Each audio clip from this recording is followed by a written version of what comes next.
প্রত্যেকটা মেয়ের সকালবেলাটা হয়তো শুরু হয় এই কাজটা দিয়ে, ঠিক বললাম না বলো? আমিও তোমাদের মতোই এই কাজটা করেই সকালবেলাটা আমার শুরু হয়। দেখো, সকালে উঠেই ঘর দৌড় পরিষ্কার থাকলে মনে হয় সারাদিনের অর্ধেক কাজ কিন্তু হয়ে গেছে, তাই না বলো বন্ধুরা? আর যখন বিছানা গোছানো থাকে না বা ঘর গোছানো থাকে না, একদম এলোমেলো হয়ে থাকে, তখন মনে হয় যা, অর্ধেক কাজ আমার এখনও বাকি। যতই তুমি রান্নার কাজ করো কিংবা বাইরের কাজ করো। তো আজ সকালে উঠেই ঘরটা দেখি একটুখানি এলোমেলো। সকালবেলায় ঘরটর গুছিয়ে পরিষ্কার পরিপাটি করে বিছানা টিছানা সমস্ত কিছু গুছিয়ে দেখো চলে আসলাম একটু কলা আর মুড়ি খেতে। এই কলা মুড়িটা আমার ভালো লাগে জানো। আর বিশেষ করে কি বলো তো, কলা আগে খেলে আমার কফ বসে যেত। আর এই ধাঁচটা কিন্তু আমার এখনও আছে, কিন্তু আমি এখন কলাগুলো তো নষ্ট হয়ে যেতে দিতে পারি না। আয়নের আব্বাকে কলাগুলো ঠুকিয়ে দিয়েছে হচ্ছে হাটে। ওইগুলো আয়নের আব্বা হয়েছে মানিক কলা, কিন্তু ওগুলো কাঁচা কলা একদম ছোটো অবস্থাতেই পেকে গেছে, অল্প বয়সেই পেকে গেছে ওই আর কি। ঠিক আছে, তো সেই কারণে নষ্ট করে কোনো লাভ নেই, মুড়ি দেখিয়ে নেব।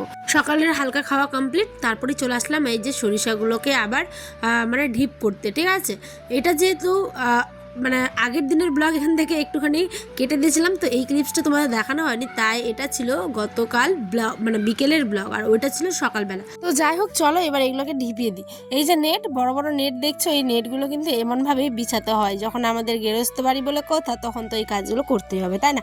ঘরে প্লাস বাইরে সমানভাবেই কিন্তু আমি কাজ করতে পারি। বাইরে বলতে কি বলতো, বাইরে তো বেশিরভাগ আমাদের যেগুলো দাদা দিদিদের নেওয়া হয় কাজে তারাই করে। আমি শুধুমাত্র বাড়িতে আসলে বা বরকে একটুখানি হেল্প করলাম মাঠে গিয়ে, এই ধরো জল ভরছে মেশিনটা একটুখানি হালকা হালকা যেগুলো কাজ, তুলে দেওয়া ঘাড়ে, একা তো পারে না। তো যাই হোক, এই কাজও করে, আবার স্কুলও করে, আবার প্লাস কম্পিউটারের দোকানও করে, চারিদিকেই ও করতে পারে সব, ওই টু জেড। তো যাই হোক, একটা ছেলে হয়ে রান্নাও করতে পারে সব, বললাম না তোমার দাদাভাই সব পারে। তো ও যতটা পরিশ্রমী আমি অতটা না, আমিও করি, কিন্তু মুড হিসেবে। ঠিক আছে, ধরো অতিরিক্ত আমার যখন কোমরটা হয় না, আমরা তো মেয়ে, আমাদের কাজটা ঘরে বেশি, তাই না বলো?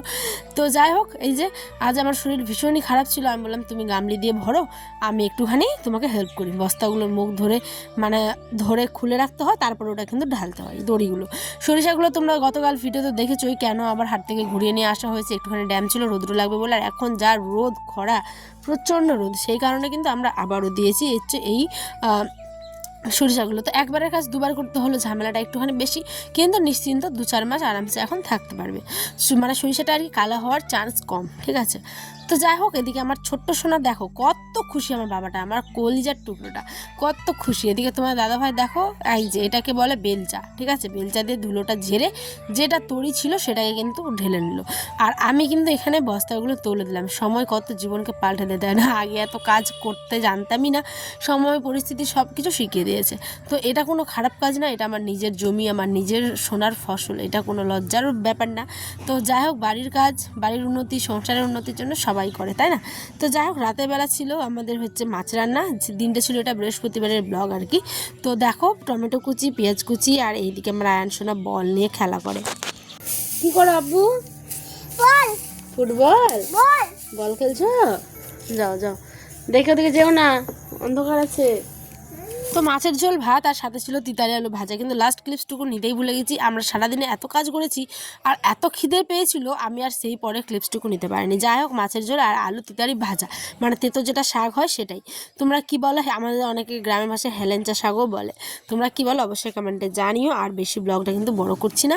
আর আমার মাছ রান্না তো নর্মালি জানো, তেলের মধ্যে পেঁয়াজ দিয়ে আর জিরে, শুকনো লঙ্কা, পেঁয়াজ, রসুন বাটা দিয়ে ভালো করে মাছটাকে ভেজে কষিয়ে নিতে হবে কিছুক্ষণ, তারপর হালকা জল দিয়ে ঝোল যেরকম খাবে সেরকম নামিয়ে কিন্তু একদম কমপ্লিট আমাদের মাছ। এটা করছিলাম শাক ভাজা। তো যাই হোক, চলি, ছোট্ট ব্লগটা কেমন হলো অবশ্যই জানিও। টাটা, দেখা হবে আবার নেক্সট ভিডিওতে।